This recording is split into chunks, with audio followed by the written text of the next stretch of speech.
What does the Barbie movie have to do with the book of Exodus? Turns out in my world, everything. Today, we're leaving Bibleland.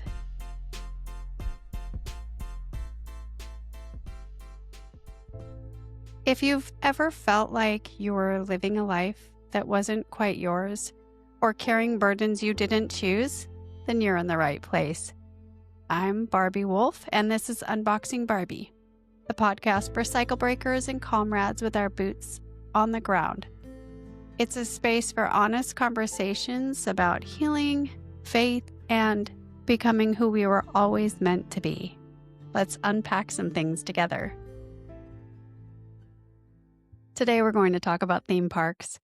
Specifically, a theme park, I think a lot of us who were coming out of the church or raised in the church, whether we knew it or not, it's a place I call Bibleland. In Bibleland, the lawns are perfectly manicured. The heroes are flawless animatronics, and every story has a simple, tidy moral. In Bibleland, David is just a brave hero. Paul is just a perfect saint, and God's actions are never confusing or contradictory. It's safe. It's predictable. It's a lot like the Barbie land we saw in Greta Gerwig's movie. A perfect, self-contained world. But as Barbie learned, and as Ken had to learn in his own painful way, real growth, real life, and real identity can't be found in the perfect packaged world. It's found when we get brave enough to step into the messy, complicated, contradictory, real world. So, today, we're going to unbox the very idea of Bibleland. We're going to look at what happens when we step outside the park gates and find the messy, human, and ultimately more beautiful truth waiting for us. Let's start with one of the main attractions in Bibleland, the Exodus. The ride is dramatic and simple.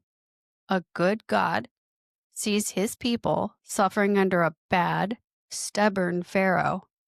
God sends plagues, parts a sea, and leads his people to freedom. It's a powerful story of good versus evil. But what happens when we unbox that story? When we look beyond the theme park walls, we find history. We find other voices. Historians and archaeologists have found overwhelming evidence of a group of Semitic people from the Levant who actually ruled over northern Egypt for a century. The Egyptians called them the Hyksos, which means rulers of foreign lands. And around 1550 BCE, the native Egyptian pharaohs rose up and violently expelled them. The Egyptian records tell of a humiliating expulsion of foreign rulers they finally got rid of. The Israelite memory, passed down through generations, tells a divine liberation from slavery. It's the same historical event, potentially, but unboxed from two very different perspectives. The real world isn't a simple story of good versus evil. It's a messy, complicated story told by human beings. And this whole idea of different records, of undocumented silences, it hits me on a really personal level. I think about my own journals. My late 20s and 30s are meticulously documented. I mean, page after page of angst and joy and trying to figure everything out. But then I look at more recent years and there are these huge gaps, periods of silence. If someone were to try and understand me just from those journals, they'd get a completely skewed picture. They'd see the heavily journaling me, and then they'd hit a wall. They might not know the story of the silence, which is actually its own powerful story. It makes me realize how much compassion we need, not just for the ancient gaps in history, but for the gaps in our own. And this is where it gets so interesting for me because it really is a pattern we see every day. Spin doctors have been around since forever. And if you think about any major political event, the moment it ends, two press secretaries from opposing parties walk out. One says, "This was a historic victory that proves our nation is stronger than ever." The other one says, "This was a complete disaster that feels like it's setting our country back." They both witnessed the exact same event, but they are spinning it to create a narrative that serves their people's identity or their message's purpose. The Egyptian scribes and the Israelite scribes were the original press secretaries. Now, I want to visit another part of the park. It's the Hall of Saints, featuring the Apostle Paul. In Bibleland, the Holy Spirit is like a divine GPS with a clear, calm voice. In 200 feet, turn left. The instructions are simple, direct, and the same for everyone. There is no confusion.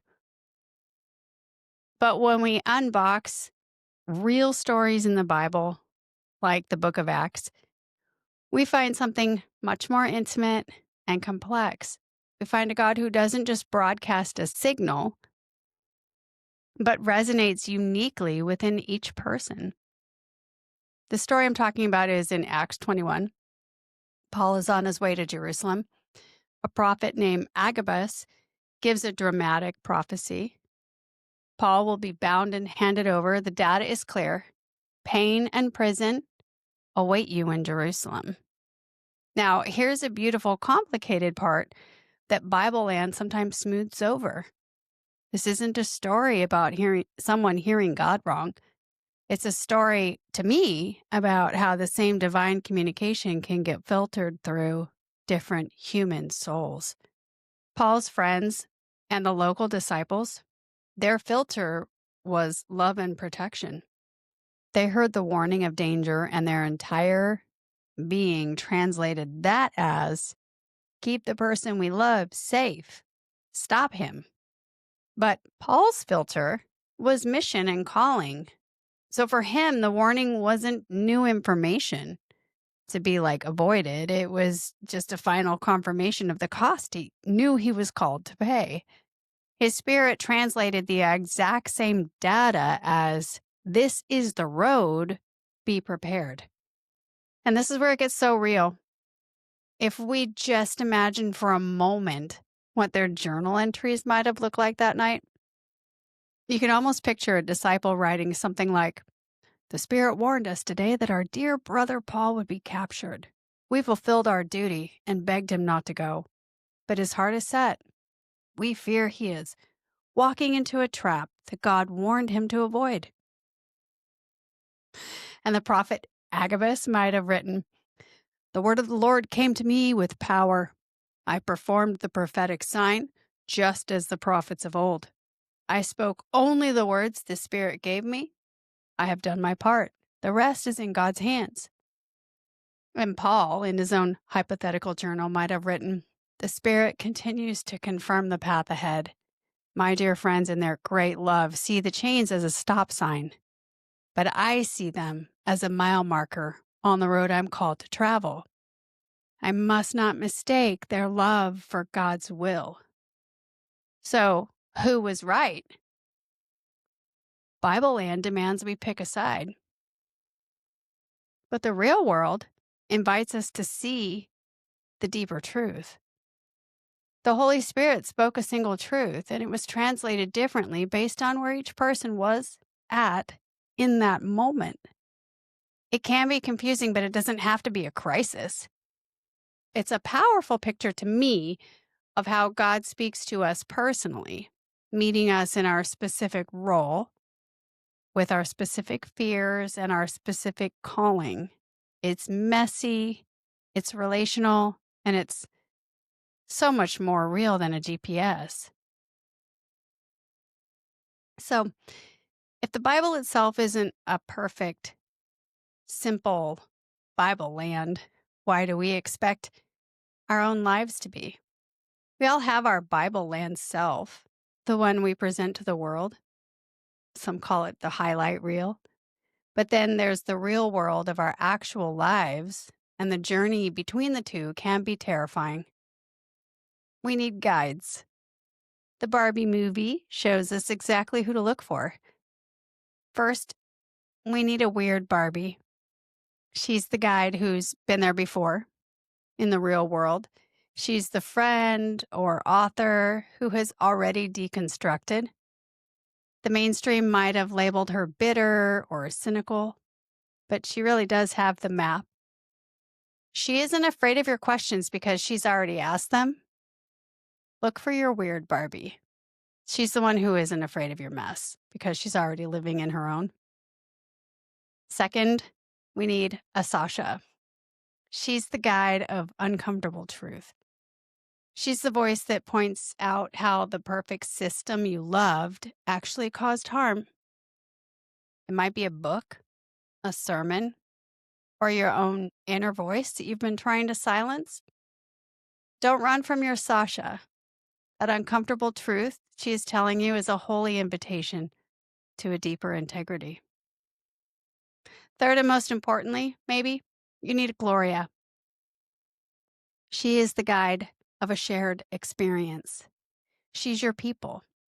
She's the fellow traveler, the friend in the trenches who says, "Me too." She doesn't have the answers, but she gets in the car with you. She is the living embodiment of Carry On Comrade. You absolutely need a Gloria. She's the person who reminds us that we're not alone. And lastly, finally, we need a Ruth handler. She's the guide of self-permission. In the movie, she's the creator.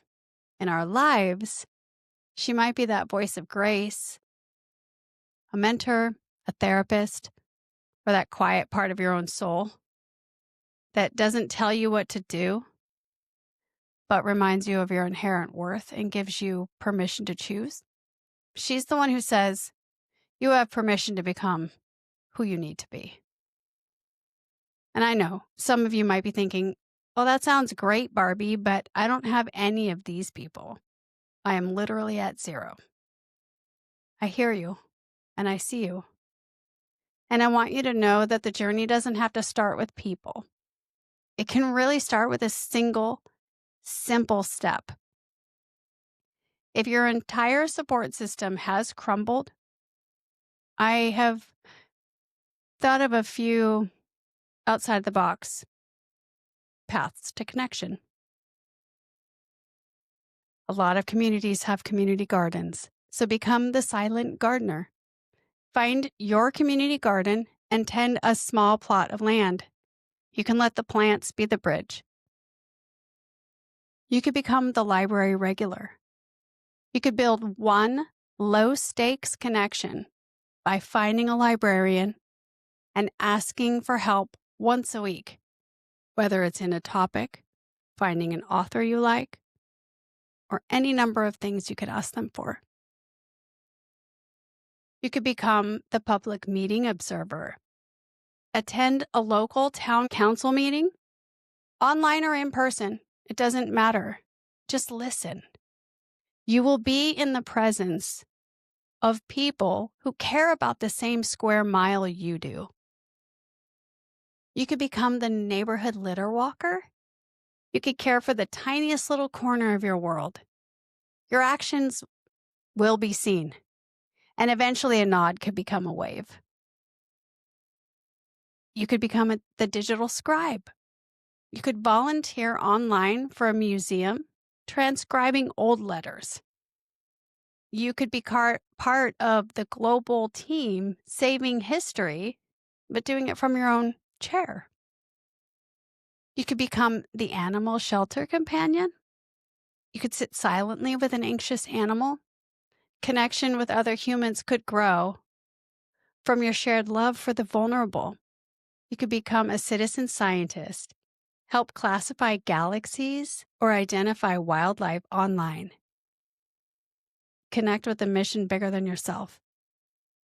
You could become the third place regular. You could find a close park, a coffee shop, bring a shield with you, a book, a sketchbook, a journal, a ball of yarn, and a crochet hook. It protects you, but it also makes you interesting. You could become the niche grief watcher. You could find a highly specific online forum for a specific grief you carry. Losing a loved one through suicide, having a child leave this world through cancer or some other tragedy. The specificity creates an instant and profound bond. And last, you could be the story listener. There's a free app called the Story Course, and you could just listen to real people sharing their stories, sharing their love. And it could be a way to feel like you're part of the human family again. And if all of that just feels like too much, you can start right where you are. You could become the front porch observer. Just sit where you can see the rhythm of your own town or your own street. You don't have to do anything but watch. Eventually, a nod can become a smile, and a smile can become a hello. And you would simply become a landmark of a quiet and gentle presence. It's really amazing to me what a peek outside the curtain can do for our perspective. And I really do believe that every one of us has some sort of curtain or shutter we can open.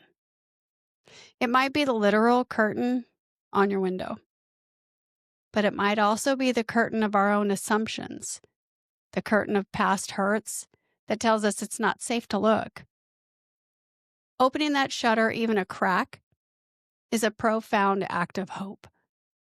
It's the smallest possible yes to the world. It's the first step out of Bibleland. It's the declaration that says, I may not be able to join the world today, but I will not completely shut it out. I will bear witness. And in the real world, bearing witness is where all healing begins. And so, thank you for listening. You are loved and enough exactly as you are in this real, messy world. Not as you should be in that perfect Bible land. I love you. Carry on, comrade.